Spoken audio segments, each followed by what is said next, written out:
Joseph, a solid man, an enabler, decisive but not afraid to change his mind, brave, kind, a man of faith. Joseph. That's how our Bible group that met after church last Sunday described Joseph as we examined today's reading. We're looking this Advent at different characters of the Christmas story, and today is Joseph's turn. And so in order to understand Joseph, we've read Matthew's version of the birth of Jesus. Our gospel writers Luke and Matthew give us quite different versions of the birth stories. We always conflate them in our minds, and in our minds too, they're added to liberally with details that actually aren't there, from Christmas carols and Christmas cards and traditional crib scenes. Matthew has the angel appearing to Joseph, the wise men bearing gifts, and the escape to Egypt. Luke has the angel appearing to Mary, the travel to Bethlehem, the shepherds, and the angels. The two stories are quite different, and we did our best in our discussion last week to stick with Matthew's version and not bring in assumptions from Luke, but that actually proved quite difficult. We kept on wanting to say, well, Mary would have done this or that, and then we had to remember that that was from Luke's version. Because we discovered in Matthew's version that Mary is silent. Mary has no power. Everything is done to her, not by her. Now, for those feminists out there, never fear, next week we're back with Luke and we'll see Mary in quite a different light. But Matthew's version is a realistic portrait of the life of a woman in first century Palestine. Women belonged to their fathers and then their husbands, and they were at their complete mercy. Joseph and Mary are engaged, which means they are legally bound to each other, but they are not yet married, not yet living together. So when Joseph discovers that Mary is pregnant, he would have been expected to denounce her to the community and to call for her death by stoning. He chooses not to take that route and plans to dissolve the engagement, which would have still left her as an unmarried pregnant woman as an outcast, but possibly she would have still been alive. But before he gets to do that, Joseph has a dream, and an angel appears to him, telling him to take Mary as his wife. In our discussion, we appreciated that Joseph was willing to change his mind. He was willing not to listen to the prevailing worldview, but seek his own counsel. And he was willing to risk public ridicule in order to follow the instructions of the angel. We call to mind another Joseph, son of Jacob from the book of Genesis, who was also blessed with dreams. That Joseph was sold into slavery by his jealous brothers, ends up in Egypt, and interprets his own dreams and the dreams of the Pharaoh, thus saving the people of Egypt from famine. He also saves his family, who are reconciled with him. Matthew's Joseph is told to name his son Jesus, for he will save his people from their sins, because Jesus can be said to mean God saves. So we realised that Matthew's Joseph was bringing to mind Joseph from the book of Genesis as well. And Matthew's readers would have had those echoes in their mind as they learnt the story of Joseph. Now, while Joseph might not be Jesus' biological father, he is father to him in every other way. In particular, he names him, which is his right as his father. And in biblical writing, the power to name is always significant. And so Matthew is careful to tell us that Joseph names Jesus when he is born. So Joseph is resolute.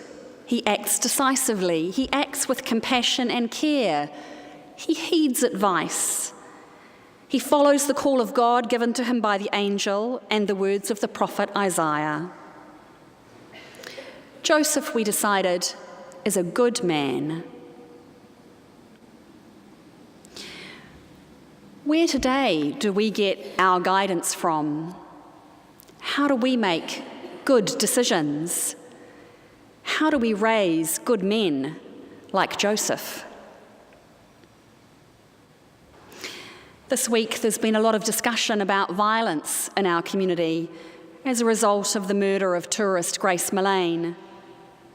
The light of judgment has shone on our very bad track record as a country in terms of violence generally, but in particular partner violence and family violence.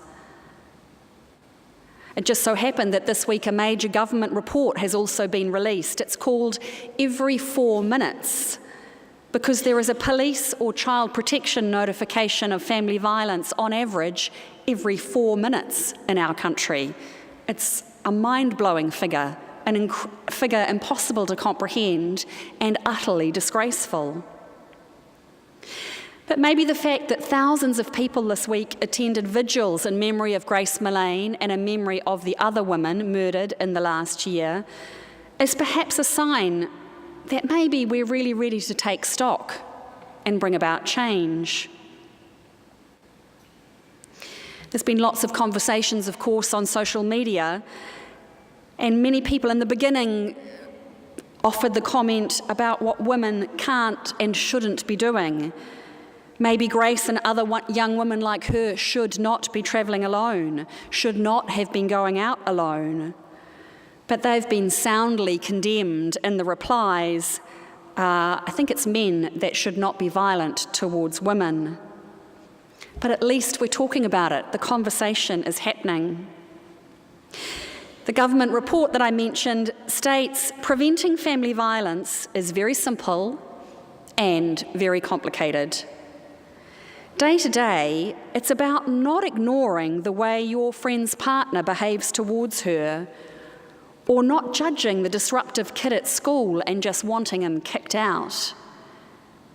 It's about reflecting on our beliefs and our relationships. It's about reflecting on who is responsible for family well-being in our community. This affects every single one of us.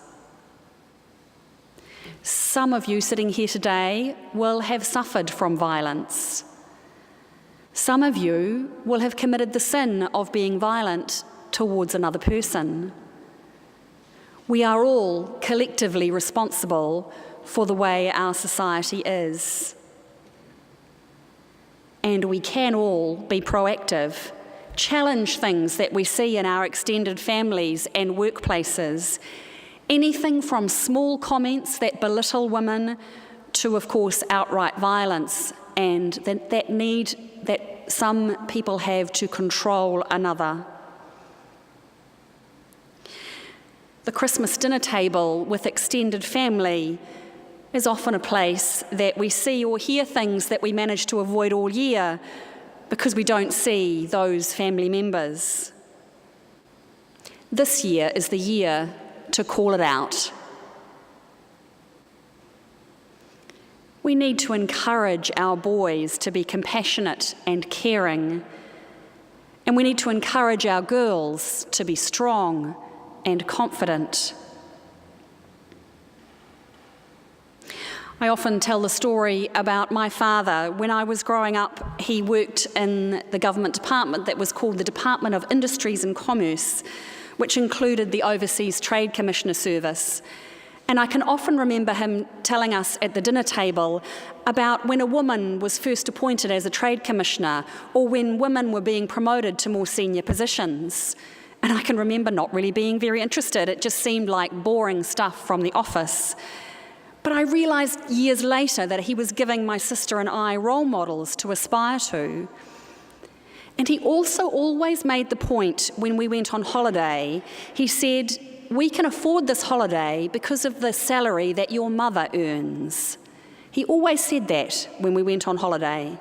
Again, he was modelling respect and showing us the way. I thought of him this week because our daughter Hannah graduated with a master's degree in international trade. and she gained her first promotion at the Ministry of Foreign Affairs and Trade, he would have been incredibly proud. I'm not a mother of boys, but I know parents of boys who teach respect and care in a very open and obvious way. We can make a difference. From conversations at the dinner table to conversations at work, we can act and we can make change. And we can seek help if we need to change ourselves and we don't know how. We can offer help to others. Joseph listened to the inner guidance of the Spirit.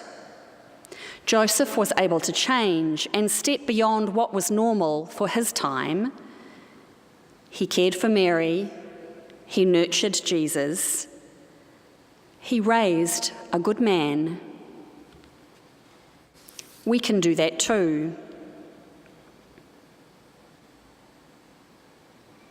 The collect for St. Joseph goes like this: God, our guardian and protector, you called Joseph to share in the nurture of Jesus. Give us grace to be faithful carers of those entrusted to us. Amen.